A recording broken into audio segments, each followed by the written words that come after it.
हर खबर पर होगी आपकी पकड़। डाउनलोड कीजिए एबीपी लाइव ऐप।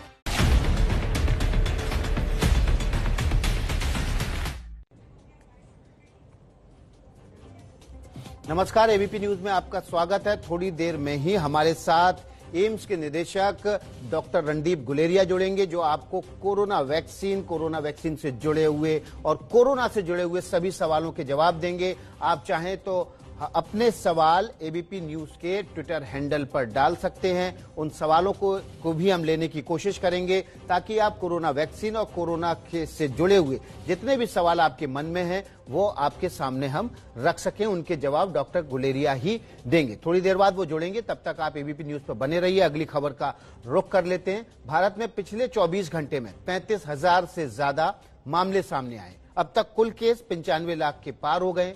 अनुमान लगाया जा रहा है कि शादी के सीजन, प्रदूषण और सर्दी में कोरोना की रफ्तार कम नहीं होगी, बल्कि खतरा बढ़ सकता है। कोरोना के डर के बीच अच्छी खबर ब्रिटेन से आई है, जहां हफ्ते भर में टीका लगना भी शुरू हो जाएगा। और देखिए, केवल ब्रिटेन में ही नहीं टीका लगेगा, रूस में भी टीका लगना एक हफ्ते के अंदर शुरू हो जाएगा। ब्रिटेन में जो दवा बन रही है वो ऑक्सफोर्ड एस्ट्राजेनेका है, जिसका टीका लगना एक हफ्ते के अंदर शुरू हो जाएगा। ब्रिटेन के प्रधानमंत्री ने इस बारे में घोषणा भी की है। उम्मीद भारत में भी जाग गई है। ऐसे में सवाल यह है कि भारत में वैक्सीन कब तक आएगी, जब आएगी तो किसको पहले मिलेगी, ये बड़े सवाल बने हुए हैं, क्योंकि ब्रिटेन में और रूस में अब इस वैक्सीन अगले हफ्ते से लगना शुरू होने वाली।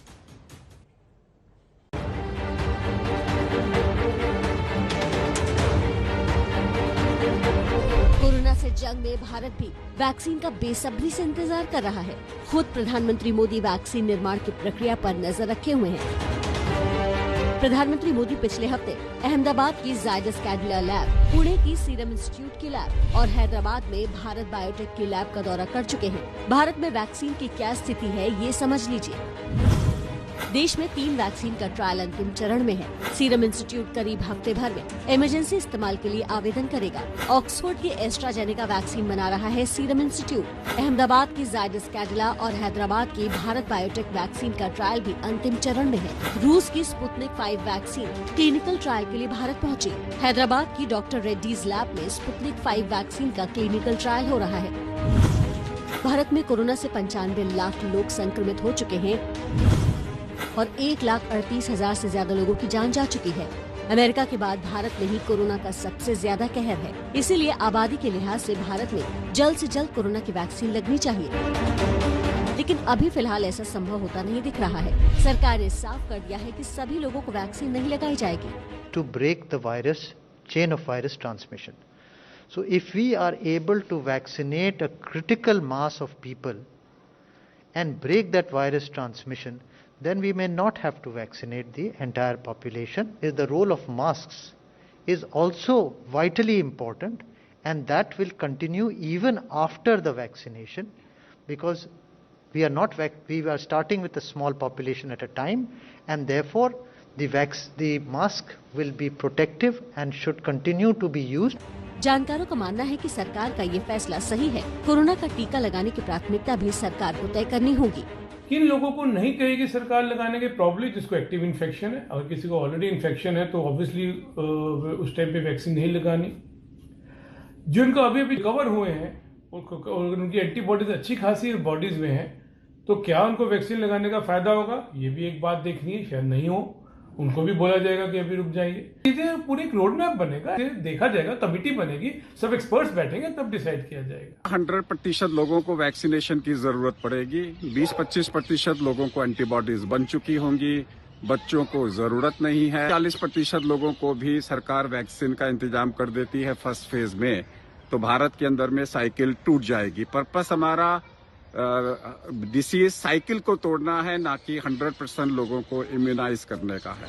यानी एक्सपर्ट्स बता रहे हैं कि बच्चों को टीका नहीं लगेगा। इसके अलावा जिन लोगों को कोरोना हो चुका है, उन्हें भी ये वैक्सीन देने की संभावना कम है।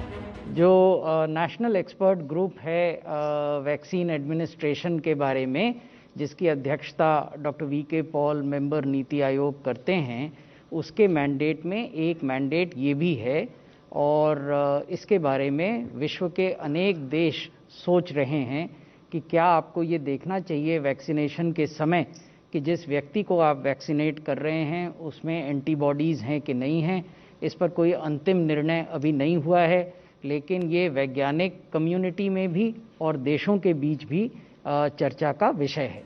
ये फैसला WHO को लेना है कि कोरोना वैक्सीन से ठीक हो चुके लोगों को वैक्सीन लगानी है या नहीं, लेकिन जानकारों का मानना है कि उन्हें जरूरत नहीं पड़ेगी। किसी व्यक्ति को वैक्सीन नहीं लगी है और वो किसी संक्रमित व्यक्ति के संपर्क में आएगा तो फिर बिल्कुल संक्रमण हो सकता है। इसकी अगर आप देखिए दिल्ली का सीरो सर्वे कि 28%, 1/3 हम कह दें कि लोगों में इन्फेक्शन हो चुका है और उनको एंटीबॉडीज बन गए, ये सीरो सर्वे में सामने आया। तो इसका मतलब ये हुआ कि हमारी 30% दिल्ली की जनता को इन्फेक्शन हो चुका है और उनको अब कुछ न कुछ जो इम्यूनिटी है, रोग प्रतिरोधक क्षमता, वो बन गई होगी। केंद्र सरकार ने कहा देश में सभी को वैक्सीन देने की जरूरत नहीं, तो इस पर राजनीति भी शुरू हो गई है। दिल्ली सरकार ने अभी से कह दिया कि वैक्सीन सभी को दी जानी चाहिए।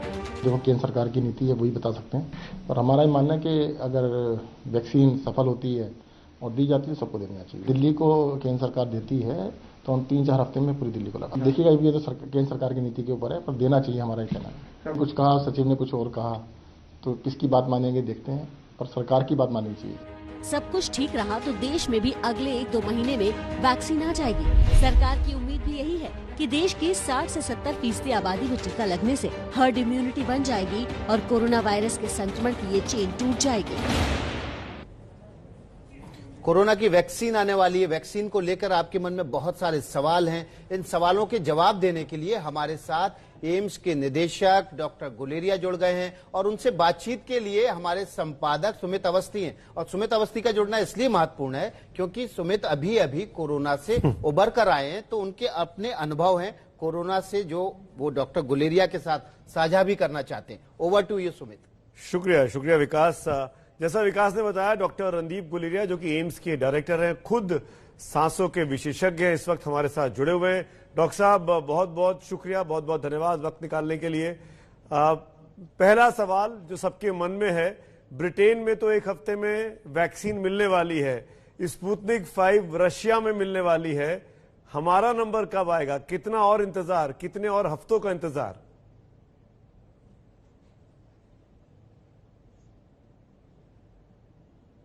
आपको आवाज आ रही है डॉक्टर गुलेरिया?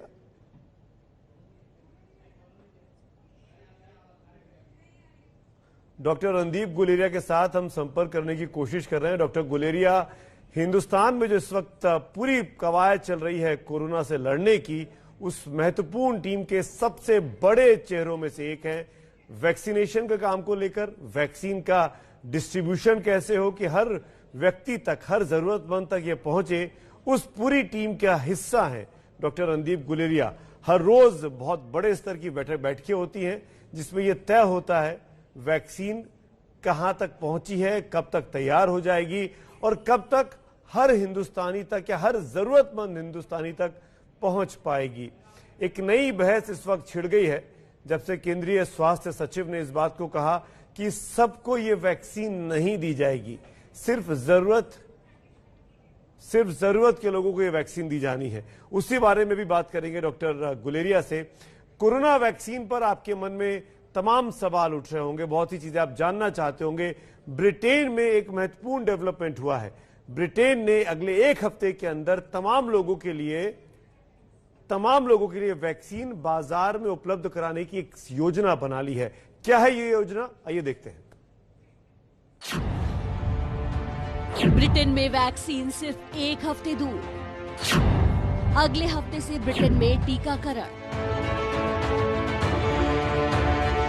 कोरोना के खिलाफ लड़ाई में आ गई है खुशखबरी। ये गुड न्यूज आई है ब्रिटेन से, जहां फाइजर और बायोएनटेक कंपनी की बनाई कोरोना वैक्सीन को इस्तेमाल की मंजूरी मिल गई है। फाइजर कंपनी के बाद खुद ब्रिटेन के प्रधानमंत्री बोरिस जॉनसन ने प्रेस कॉन्फ्रेंस कर ये ऐलान किया है। Person needs 2 injections 3 weeks apart, so it will inevitably take some months before all the most vulnerable are protected. Long, cold months. पूरी दुनिया में कोरोना के 6,47,17,000 से ज्यादा केस है। 14,96,000 से ज्यादा लोगों की मौत हो चुकी है। कोरोना के इतने भारी कहर के बाद पूरी दुनिया के लिए खुशखबरी आई है। कोरोना के पहले केस के 381 दिनों बाद अच्छी खबर। और खबर ये भी है कि यूके कोरोना के खिलाफ वैक्सीन लगाने वाला पहला देश बनने जा रहा है। यूके में भी 16,43,000 कोरोना केस और 59,051 लोगों की मौत। पूरी दुनिया में कई सारी वैक्सीन का ट्रायल चल रहा है और बहुत सी कंपनियों की वैक्सीन अप्रूवल की स्टेज तक पहुंच गई हैं। इसी कड़ी में यूके ने फाइजर और बायोएनटेक कंपनी की वैक्सीन को मंजूरी दे दी है। ये मंजूरी ब्रिटेन की MHRA यानी medicine and health care products regulatory agency ने दी है। ये मंजूरी अभी वैक्सीन के इमरजेंसी इस्तेमाल के लिए दी गई है। अगले हफ्ते से यूके में फाइजर की वैक्सीन लगनी शुरू हो जाएगी। कोविड-19 के खिलाफ तो अगले हफ्ते से यूके में ये दवाई जो फाइजर ने बनाई है, फाइजर कंपनी ने, वो उसका वैक्सीन, उसका टीका उपलब्ध हो जाएगा। डॉक्टर गुलेरिया अब हमारे साथ जुड़ गए हैं, हम उनसे बात कर पा रहे हैं, मेरी आवाज उन तक पहुंच रही है। डॉक्टर गुलेरिया, बहुत बहुत शुक्रिया, धन्यवाद एबीपी न्यूज से बात करने के लिए।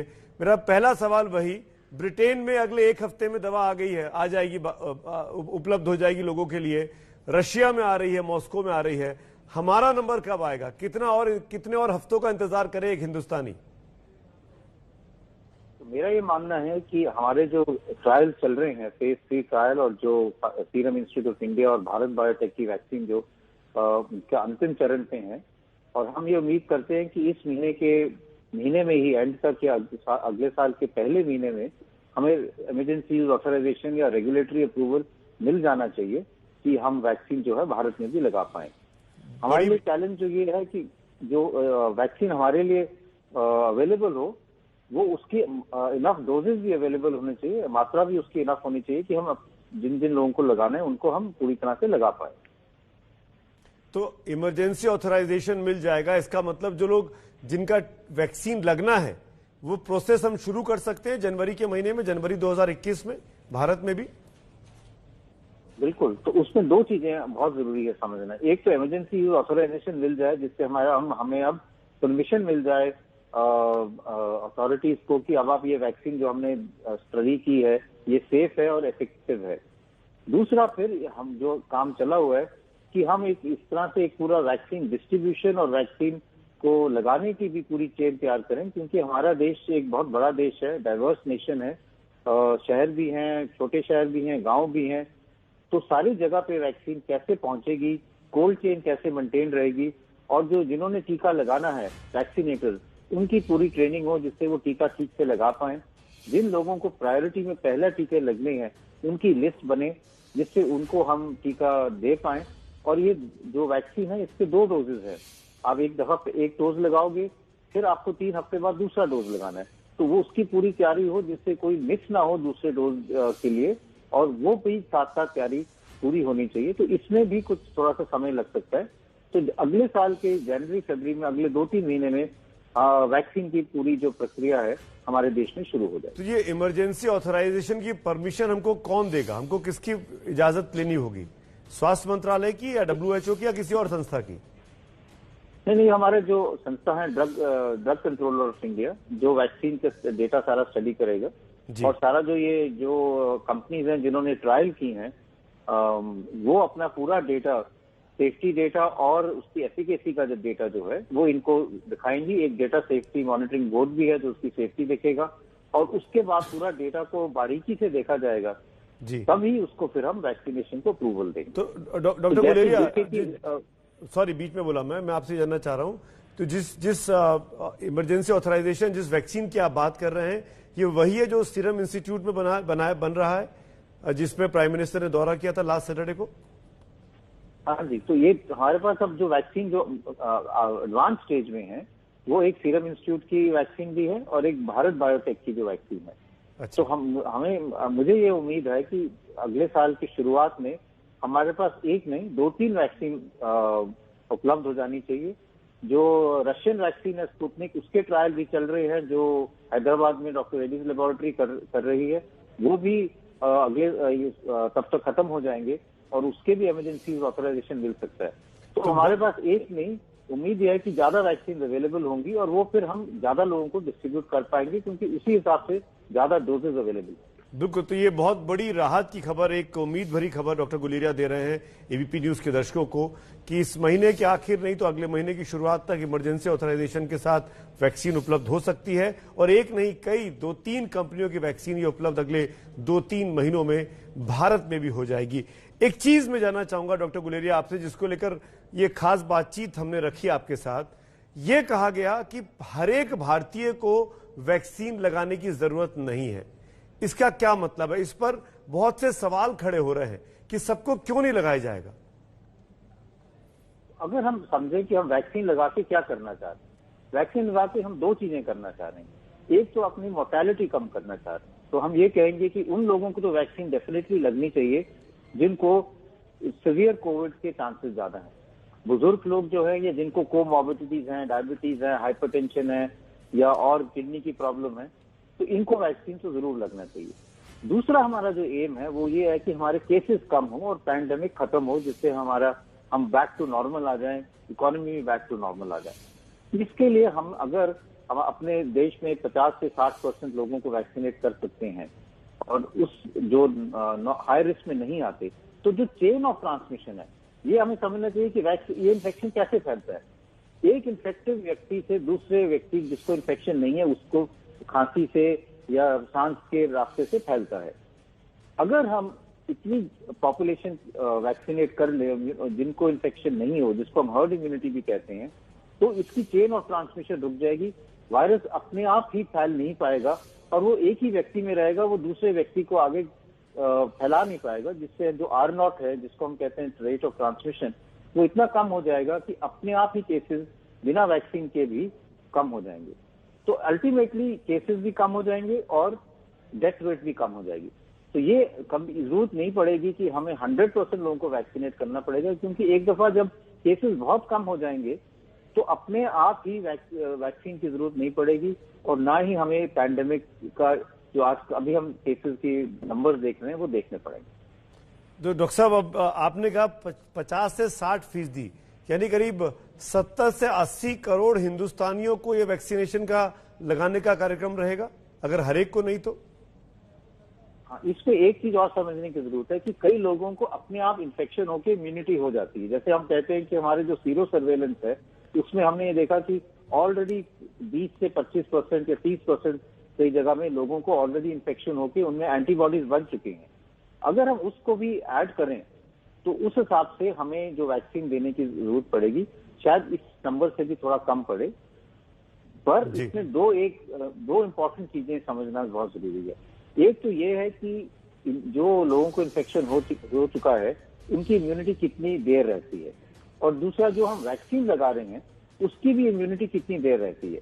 क्या हम ये कह सकते हैं कि एक दफा आपको टीका लगा तो आपको कोविड हमेशा के लिए नहीं होगा, या हम ये कह सकते हैं कि ये आपको टीका लगा तो आपको 1 साल भर की प्रोटेक्शन है, उसके बाद चांसेस हैं और फिर हमें साल बाद फिर एक बूस्टर डोज देना पड़ेगा। तो ये जो डेटा है ये तो आस्ता आस्ता अगले साल आएगा और इसी पे बेस हो पाएगा कि हमें कितने लोगों को वैक्सीनेट करना है और पैंडेमिक किस तरह से बिहेव करेगा। केसेस एकदम खत्म हो जाएंगे या कम हो जाएंगे, लेकिन थोड़े थोड़े केसेस हर जगह पे बाद में भी आते रहेंगे, जैसे और बीमारियों में हम देखते हैं। डॉक्टर साहब, यूरोप के कई मुल्क हैं जिन्होंने वैक्सीन जो कंपनियां बना रही हैं उनसे अपनी पॉपुलेशन के हिसाब से 4-4, 5-5 गुना ऑर्डर्स कर दिए हैं ऑलरेडी। इस तरह की खबरें हम इंटरनेशनल मीडिया में पढ़ते रहते हैं। हमारे यहाँ आप कह रहे हैं कि हमको सबको लगाने की जरूरत नहीं है, तो ये देखने का नजरिया अलग अलग क्यों है? यूरोपियन कंट्री अपने सिटीजन के लिए कुछ और तरीके से प्लान कर रही है, भारत के लोग कुछ और तरीके से प्लान कर रहे हैं, ये अंतर क्यों है? अंतर इसमें कुछ नहीं है। वो ये सोच रहे हैं कि हमें आगे के लिए अगर वैक्सीन फिर से देनी पड़े तो हम अभी से ऑर्डर कर ले। हमारा इशू ये है कि हम we are in a better situation, क्योंकि हमारी जो वैक्सीन है वो हमारे ही देश में बन रही हैं। इसलिए हमारा जो वैक्सीन प्लांट्स है, चाहे हम भारत बायोटेक की बात करें, सीरम इंस्टीट्यूट की बात करें, डॉक्टर रेड्डीज की बात करें या जाइडस की बात करें, वो हमारे देश में ही बन रही हैं। तो हमें अगर आगे के लिए बूस्टर डोज की वैक्सीन और बनानी पड़ेगी तो हमें किसी के और देश में जाना नहीं पड़ेगा, हम अपने ही देश में ये वैक्सीन बना पाएंगे। तो इसलिए जैसे जैसे पैंडेमिक बिहेव करेगा हम अपने ऑर्डर्स जो हैं वो बाद में दे पाएंगे। एक टाइम में एडवांस ऑर्डर देने देने का कोई इतना मतलब नहीं बनता, क्योंकि आगे पता ही नहीं कि हमें कितने डोजेस चाहिए होंगे। तो अगले 4-6 महीने में जैसे पिक्चर और क्लियर होगी, उसी के हिसाब से हम फिर और ऑर्डर दे पाएंगे। तो अब ये बात लगभग साफ होती जा रही है कि वैक्सीन बिल्कुल मुहाने पर है, और ये अपने आप में दुनिया में पहली बार डॉक्टर साहब ऐसा हो रहा है कि किसी पैंडेमिक का टीका इतनी जल्दी खोज लिया गया, इतनी जल्दी उसको लगाने की तैयारी चल रही है। साल भर के अंदर, अभी 1 साल ही हुआ है जब चाइना में ये इसकी शुरुआत हुई थी, पिछले साल इन्हीं महीनों में, नवंबर दिसंबर के महीनों में। अब मैं ये आपसे जानना चाहूंगा डॉक्टर गुलेरिया, आपने कहा कि जो लोग कोमॉर्बिड्स हैं, जो लोग ज्यादा जिनको खतरा है, उनको पहले ये टीका लगना चाहिए। तो जो लोग, ये मैं बिल्कुल लेमैन लैंग्वेज में पूछ रहा हूं, जिन लोगों को कोमॉर्बिड होते हुए कोविड हो चुका है और वो ठीक हो गए हैं, कोविड से नेगेटिव हो गए हैं, क्या उनको ये वैक्सीनेशन की जरूरत पड़ेगी? ये एक बहुत बड़ा क्वेश्चन है कि हमें उनको वैक्सीन देना ही चाहिए या नहीं, क्योंकि हमें 2 चीजें समझनी चाहिए। एक तो चीज ये है कि कई ऐसे लोग हैं जिनको चाहे कोमॉर्बिडिटी भी हो, जिनको कोविड हुआ, उनका टेस्ट नहीं हुआ और वो ठीक हो गए। हम जानते हैं कि कई लोग ऐसे होते हैं जिनको माइल्ड सिम्टम्स होते हैं या एसिम्टोमेटिक रहते हैं और वो भी कोविड से रिकवर कर जाते हैं। अगर हम इन सारे लोगों की पहले खोज करें और फिर वैक्सीन दें, तो ये एक अपने में एक बहुत बड़ी एक्सरसाइज हो जाएगी। दूसरी चीज ये है कि जिनको कोविड हुआ और वो रिकवर कर गए, अभी हमारे पास क्लियर डेटा नहीं है कि वो कितनी देर तक उनको प्रोटेक्शन रहेगी। तो अब ये हम नहीं कह सकते कि जिनको कोविड हुआ है अब आपको 6 महीने या साल भर के लिए कोविड नहीं हो सकता। तो सेफर ऑप्शन यही रहेगा कि हम सब जो लोग हैं जिनको कोमॉर्बिडिटी है, चाहे उनको कोविड हुआ हो या ना हुआ हो, सबको हम वैक्सीनेट कर दें। ये क्लियर डेटा है कि आप जिसको कोविड हुआ उसको वैक्सीनेट करोगे तो उससे कोई नुकसान नहीं है, फायदा ही होगा कि उसको फिर इम्यूनिटी और बढ़ जाएगी, तो ज्यादा प्रोटेक्शन मिल जाएगी। इसलिए मेरा ये मानना है कि ये एक और एक्सरसाइज कि हम सारों की पहले टेस्ट करें, देखें एंटीबॉडीज हैं, फिर डिसाइड करें वैक्सीन दें या नहीं दें। इसमें तो और ज्यादा समय लग सकता है। बेहतर यही रहेगा कि हम सब जो लोग हैं कोमॉर्बिडिटीज वाले, सबको ही वैक्सीनेट करें।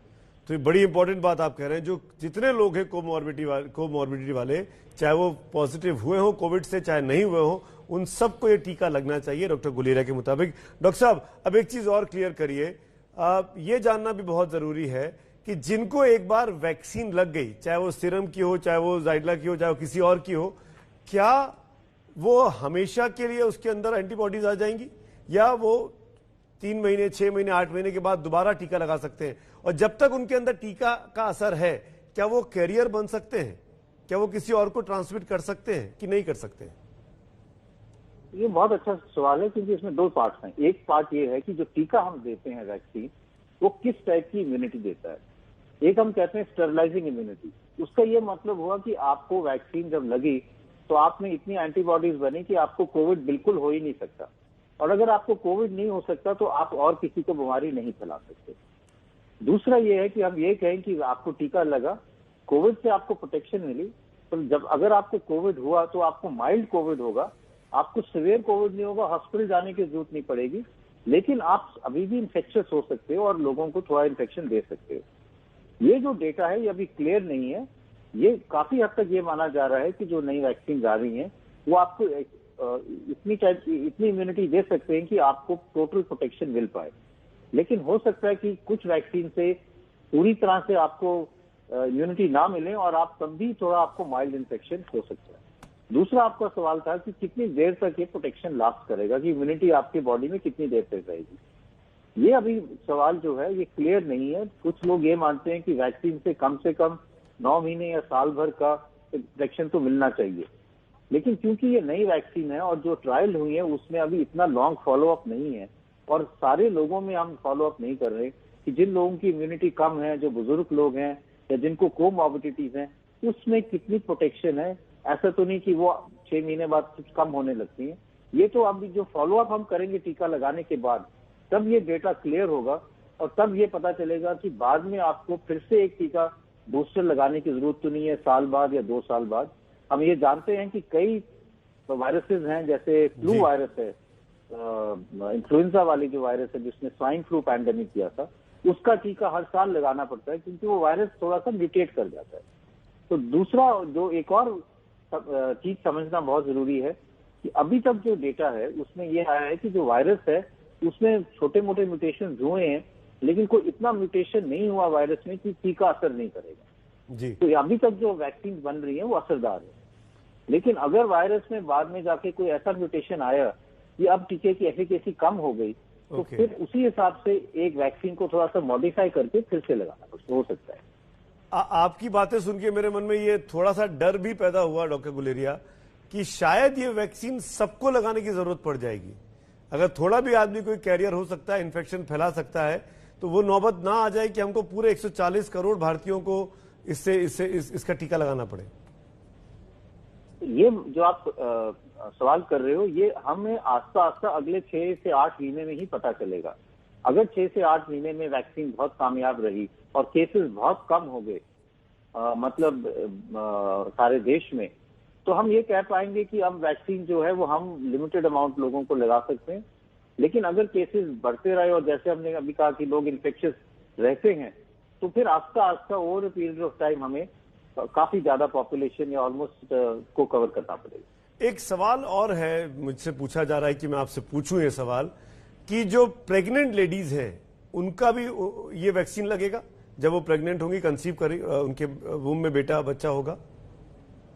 अभी तक जो ट्रायल हुए हैं उसमें प्रेग्नेंट वुमेन को हमने एक्सक्लूड किया है। और प्रेगनेंसी जो है उसका जो डेटा आएगा वो बाद में आएगा। तो ये जो प्रेग्नेंट वुमेन का जो एक कैटेगरी है उसकी वैक्सीनेशन, क्योंकि हम ये देखना चाहते हैं कि प्रेग्नेंट वुमेन में जो इन्फेंट है, जो फीटस है, उसमें कोई साइड इफेक्ट ना हो, लॉन्ग टर्म साइड इफेक्ट। तो इसीलिए प्रेगनेंसी के लिए जो वैक्सीन की मंजूरी दी जाएगी वो बाद में थोड़ी सी आएगी। एक इसमें अच्छी बात यह है कि प्रेगनेंसी में जो कोविड है वो इतना सीरियस नहीं होता और इसलिए माँ को या पेट में जो बच्चा है उसको कोई इससे सीरियस साइड इफेक्ट्स नहीं देखे गए। तो इसलिए ये ऐसा हाई रिस्क ग्रुप नहीं है जिसको हमें एकदम जल्दी से वैक्सीनेट करना चाहिए। जैसे जैसे हमारे पास प्रेगनेंसी की सेफ्टी पे डेटा आएगा, क्योंकि वैक्सीन की सेफ्टी सबसे ज्यादा जरूरी है, तब हम ये कह पाएंगे कि हम प्रेग्नेंट वुमेन में भी वैक्सीन दे सकते हैं। डॉक्टर साहब, फेज 1, फेज 2, फेज 3 तीन ट्रायल हो चुके हैं लगभग सारे वैक्सीन के।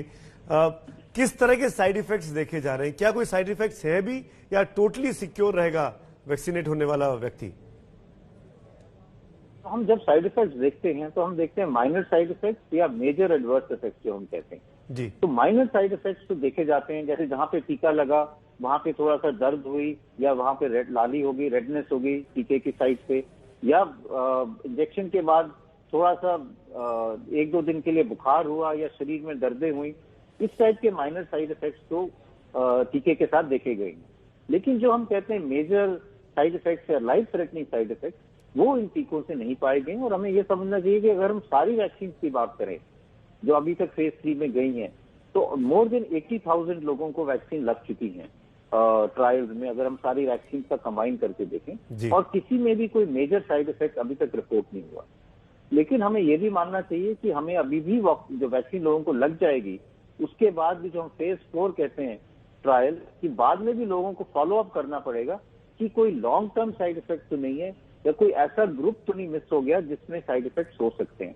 तो जो सेफ्टी डेटा है अभी तक तो बहुत अच्छा है, लेकिन इसका ये मतलब नहीं कि अभी हम आगे तक लोगों को फॉलो ना करें 6 महीने साल भर, क्योंकि कई दफा कुछ स्मॉल माइनॉरिटी ग्रुप में साइड इफेक्ट्स बाद में भी आ सकते हैं। डॉक्टर साहब, एक चीज और बताइए कि कौन सी वैक्सीन सबसे ज्यादा सुरक्षित है? प्लाज्मिड डीएनए बेस्ड या आरएनए बेस्ड या एडिनोवायरस बेस्ड, कौन सी वैक्सीन को ज्यादा सबसे सुरक्षित माना जाएगा? ये तो एक बड़ा मुश्किल सवाल है, क्योंकि जो अब mRNA वैक्सीन आई है या डीएनए बेस्ड वैक्सीन आई है, ये बहुत नई टेक्नोलॉजी पे आई है, एक नया प्लेटफॉर्म है, और इसीलिए ये वैक्सीन इतनी जल्दी बन पाई, क्योंकि इस पे कई सालों से रिसर्च हो रही थी कि हम एक नया प्लेटफॉर्म बनाएं जिससे हम वैक्सीन जल्दी बना सकते हैं। और ये एक नया मेजर ब्रेक थ्रू है, क्योंकि अगर कोविड की वैक्सीन इतनी जल्दी बन के सक्सेसफुली बन गई, तो कई और बीमारियां हैं जिसकी भी वैक्सीन इसी प्लेटफॉर्म पे, जो आरएनए या डीएनए बेस्ड प्लेटफॉर्म है, इस पे बन जाएंगी। पहले हम ये करते थे कि हम वैक्सीन जो है वो सेल कल्चर या एग कल्चर में बना के उनको, फिर उसमें बहुत टाइम लगता था बनाने में, क्योंकि उसमें जो रिसर्च का मेथड था वो बिल्कुल अलग था। इस प्लेटफॉर्म से वैक्सीन जल्दी बन सकती है, लेकिन जो डेटा आ रहा है वो ये सजेस्ट करता है कि ये भी काफी सेफ है और इसमें कोई साइड इफेक्ट्स नहीं है। तो मेरा ये मानना है कि अभी जो भी प्लेटफॉर्म से वैक्सीन आए, अभी तक सेफ्टी डेटा उन सारों का बहुत अच्छा है, इसलिए ये कहना कि ये ज्यादा सेफ है या ये कम सेफ है, ये सही नहीं रहेगा। एक सवाल का जवाब और जानना चाहूंगा मैं आपसे। रशिया में दवाई बन रही है, ब्रिटेन में बन रही है, यूएस में बन रही है, भारत में बन रही है, चीन से खबर नहीं आती है। तो चीन में जहां पे ये वायरस शुरुआत हुई वहां वैक्सीन बन ही नहीं रही है, या वो बना के अपने लोगों को वैक्सीनेट कर चुका और छुपा के रखा हुआ है? जो थोड़ी बहुत खबर आ रही है चीन से, वहां पे तो ये है कि उनकी वैक्सीन बनी हुई है, डेटा उन्होंने शेयर नहीं किया, लेकिन वो भी अपने लोगों में वैक्सीनेशन उन्होंने लगाना शुरू कर दिया है, और कुछ और देशों में भी उन्होंने वैक्सीन सप्लाई की है जी। लेकिन उसकी क्या एफिकेसी है, क्या सेफ्टी है, वो डेटा जो है वो पब्लिक डोमेन में नहीं है, इसलिए उसके बारे में कहना मुश्किल है। जी डॉक्टर गुलेरिया, एक चीज और जानना चाहेंगे आपसे। जहां तक वैक्सीनेशन की बात है, जैसे ब्रिटेन ने अपना प्लान तैयार कर लिया है किस तरीके से उसको लोगों को वैक्सीन देनी है, भारत में किस तरह की तैयारी है कि हम किस तरह के लोगों को कैसे दवाई पहुंचाएंगे, कैसे टीका लगेगा? टीका क्या वहीं लगेगा जैसे यहां हाथ पे लगता था, जो हम बचपन में देखते थे, हम लोगों के हाथों में टीका के निशान है, ये सब चीजें?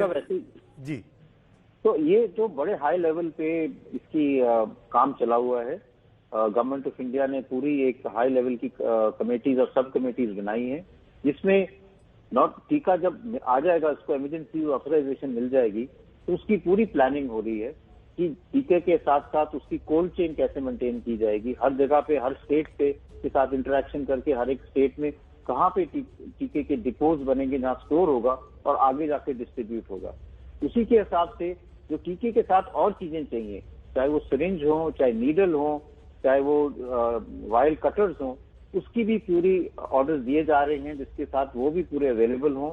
जिन्होंने टीका लगाना है, जो वैक्सीनेटर्स हैं, उनकी भी ट्रेनिंग की जाए, जिससे वो टीका ठीक से लगा पाए, और साथ साथ लाइन लिस्टिंग की जाए हर एक स्टेट से कि जो हमारी प्रायोरिटीज हैं, जो हेल्थ केयर वर्कर्स हैं, जो फ्रंट लाइन वर्कर्स हैं, और जो कोमॉर्बिडिटीज वाले हैं या बुजुर्ग लोग हैं, उनकी पूरी लिस्ट तैयार हो, जिससे हमें पता चले कि हर एक क्षेत्र में कौन कौन है जिनको टीका लगना है, जिससे हम उनको भी उनके साथ संपर्क कर पाए कि आपको आके इस दिन टीका लगाना है। उसकी पूरी तैयारी चल रही है, और ये भी साथ साथ ही हो रहा है। तो जैसे जैसे हमें टीका लगाने की अप्रूवल मिलेगी अथॉरिटी से, ये काम भी एकदम शुरू हो जाएगा और विद इन अ वीक टीका लगा पाएंगे। बड़ी बात आप कह रहे हैं, जैसे अप्रूवल मिलेगा एक हफ्ते के भीतर टीका लगाने का काम शुरू हो जाएगा। डॉक्टर गुलेरिया, ये भी बताइए, हिंदुस्तान के तमाम हजारों लाखों दर्शकों को इस वक्त आपको देख रहे हैं, जब ये टीके का काम शुरू होगा तो घर घर जाके लगेगा, डिस्पेंसरी में जाना पड़ेगा, अस्पतालों में जाना पड़ेगा, इसका क्या इंतजाम किया जा रहा है? और जो रूरल इंडिया में लोग हैं, जो दूर दराज के हिंदुस्तान में रहते हैं, उन तक कैसे पहुंचेगा? इसमें बहुत ज्यादा चर्चा हो रही है कि इसको किस तरह से हम पूरे देश में दिया जाए। एक तो मैकेनिज्म है, जैसे हम इलेक्शन करते हैं, पोलिंग बूथ बनाते हैं, स्कूलों में बनता है या और जगह बनते हैं, जहाँ पे लोग आके अपना इंजेक्शन लगा सकते हैं। हम कई इम्यूनाइजेशन के प्रोग्राम भारत में किए हैं जो सक्सेसफुल रहे हैं। पल्स पोलियो जो हमने रिसेंटली किया है, पूरे देश में पोलियो का बिल्कुल जो हमने ड्रॉप्स दी हैं, तो उसी तरह से सारे देश में एक कॉम्प्रिहेंसिव प्लान बन रहा है, जिसमें सेंटर और स्टेट की कोऑपरेशन के साथ हर एक एरिया में जैसे इलेक्शन होता है उसी टाइप से टीका भी दिया जाए। मतलब वैक्सीनेशन एक बूथ बनेगा, वहां पर लोग जा सकते हैं क्रमबद्ध तरीके से अपना आई कार्ड दिखा के, आधार कार्ड दिखा के। ये शायद आधार कार्ड दिखाना पड़ सकता है ना डॉक्टर साहब, क्योंकि ये आपको डॉक्यूमेंटेशन की जरूरत भी पड़ेगी। कुछ हद तक डॉक्यूमेंटेशन की बढ़ेगी, सॉफ्टवेयर उस टाइप का बनेगा जिससे पूरा डॉक्यूमेंटेशन हो पाए, और जिससे हम ये भी देख पाए कि अगला जो उसका सेकेंड डोज लगना है वो भी फिर उनको रिमाइंडर चले जाए कि आपको फिर इस दिन आना है और अपना दूसरा जो शॉट है टीके का वो भी लगाना है, जिससे वो दूसरा डोज मिस ना हो। जी, एक चीज और आसान भाषा में समझा दीजिए डॉक्टर गुलेरिया, जब आप फ्रंट लाइन वर्कर्स बोलते हैं तो वो सिर्फ डॉक्टर्स, नर्सेज, पैरामेडिक स्टाफ है या और भी कोई लोग हैं? फ्रंट लाइन वर्कर्स में तो और भी लोग हैं, हमारे जो पुलिस कर्मी है या सीआरपीएफ वाले लोग हैं, और जो लोग काम कर रहे हैं सैनिटेशन वाले, और जो लोग कोविड एरियाज में काम कर रहे हैं या कोविड लोग की एरियाज में जा रहे हैं, हमारे आशा की जो ग्राउंड लेवल में आशा या और वर्कर्स हैं, जो घर घर जाके सर्वे कर रहे हैं या लोगों की देख रहे हैं कि उनको कोविड जैसे कोई लक्षण तो नहीं है। तो ये एक बहुत बड़ा ग्रुप है जिसमें डॉक्टर्स और नर्सेज के अलावा बहुत ज्यादा और लोग हैं जो हमारी इस पूरी लड़ाई में हमारे साथ जुड़े हुए हैं, जिससे हम केसेस हॉस्पिटल में भी और कम्युनिटी में भी कम कर पाएं और जल्दी से आइडेंटिफाई कर पाएं। बहुत बड़ी बात आप कह रहे हैं। मैं एक बार अंडरलाइन करना चाहूंगा इन बातों को कि जो लोग कोरोना के लोगों के बीच में सेवा दे रहे हैं, काम कर रहे हैं, उनके लिए सबसे पहले सबसे बड़ी राहत भरी खबर आने वाली है कि वैक्सीन का अप्रूवल होते से ही पहला टीका इन्हीं लोगों को लगेगा जो लोगों की सेवा में है। डॉक्टर्स, नर्सेज, आशा वर्कर्स, तमाम पुलिस के अधिकारी, सीआरपीएफ के लोग, जवान, इन लोगों के लिए राहत की खबर पहले आने वाली है। डॉक्टर साहब, एक आखिरी सवाल और। मैं जानता हूं कि आप पॉलिटिशियन नहीं है, पर हमारे देश में हर जगह पॉलिटिक्स आ जाती है। जब यह कहा गया कि सारे हिंदुस्तानियों को टीकाकरण की जरूरत नहीं है, इस पर भी राजनीतिक बयानबाजी शुरू हो गई कि ऐसा क्यों किया जा रहा है। अमेरिका में, लंदन में सबको टीका लग रहा है। मैं चाहूंगा आप ये संदेश दें हिंदुस्तान के सबसे बड़े डॉक्टर होने के नाते कि इस पर राजनीति करने की जरूरत नहीं है। देखिए, कोविड एक पैंडेमिक है जो हम सब लड़ रहे हैं और सारा देश लड़ रहा है, चाहे आप किसी भी पार्टी के हों, चाहे किसी भी राजनीति कर रहे हों। पैंडेमिक तो सारों को असर कर रहा है और सारे लोग इससे ग्रस्त हैं, चाहे वो रूरल इंडिया में हो, चाहे वो बड़े बड़े शहरों में हो, चाहे वो उनका कोई भी सोशो इकोनॉमिक स्टेटस हो। इसलिए हमें सबको इकट्ठे मिलकर इस लड़ाई को लड़ना है और इस लड़ाई को इस तरह से लड़ना है कि हर एक भारतीय की हम जान बचा पाए। हर एक सिटीजन हमारे लिए इम्पोर्टेंट है और इसलिए पॉलिटिक्स के ऊपर उठ के हमें पूरी तरह से कोशिश करनी है कि हम एक भी एक्स्ट्रा जान अपने भारत में ना खोएं। कोई भी, चाहे वो बुजुर्ग हो, चाहे वो छोटी उम्र का हो, उसकी कोई जान जो है वो इतनी ही कीमती है और हमें पूरी कोशिश करनी चाहिए कि हम अभी पूरा अपना प्रोटेक्शन रखें, चाहे वो मास्क लगाना हो, 2 गज की दूरी हो, हैंड वॉशिंग हो, और बाद में जब टीका हो तो सब लोग अपनी अपनी प्रायोरिटी के हिसाब से टीका लगाएं, जिससे जिन लोगों में ज्यादा इन्फेक्शन के चांसेस हैं या जिन लोगों में चांसेस हैं कि उनकी डेथ होने के चांसेस ज्यादा है, उनको पहले टीका लगे, जिससे उनको हम बचा पाएं और अपना डेथ रेट और कम कर पाएं। एक आखिरी सवाल डॉक्टर साहब, आप और मैं जिस वक्त दिल्ली में बैठकर बातें कर रहे हैं, दिल्ली को चारों तरफ से किसानों के प्रोटेस्ट ने घेरा हुआ है, हजारों की संख्या में लोग बाग सड़कों पर बैठे हुए हैं। इन तस्वीरों को देख के डर लगता है, हम कोविड के काल में हैं। ये चीजों की आप लोगों की मुसीबतें बढ़ा सकती है जिस तरह की तस्वीरें दिल्ली के आसपास से आती हैं? बिल्कुल, हम कुछ दिन पहले हमने यही कहा था जब फेस्टिव सीजन था और कि जब तब भी वहां देखा कि मार्केट्स में इतना रश हो रहा था और हमने देखा कि उनके कुछ दिन बाद दिल्ली में एकदम केसेस बढ़े थे और एक और स्पाइक आया था। तो जब भी ऐसा क्राउड इकट्ठे होते हैं जहाँ पे लोग फिजिकल डिस्टेंसिंग नहीं रखते हैं, मास्क नहीं लगाते हैं, तो ये एक मौका वायरस को मिलता है कि वो एकदम फैल जाए।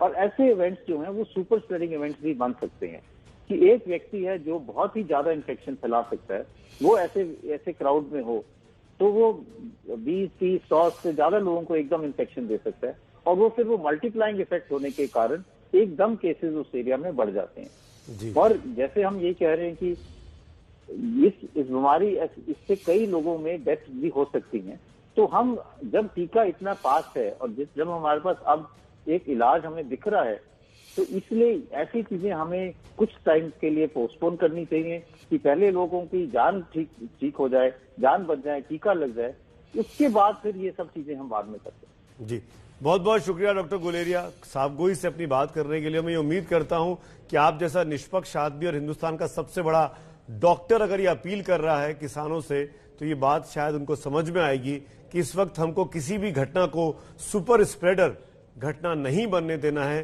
क्योंकि कोरोना से लड़ना बहुत जरूरी है। और वो तभी हो सकता है जब हम लोग सेफ रहें, दूर रहें, हाथ धोते रहें, सैनिटाइजर का प्रयोग करते रहें। बहुत बहुत शुक्रिया डॉक्टर गुलेरिया अपना वक्त निकालने के लिए। Thank you so much.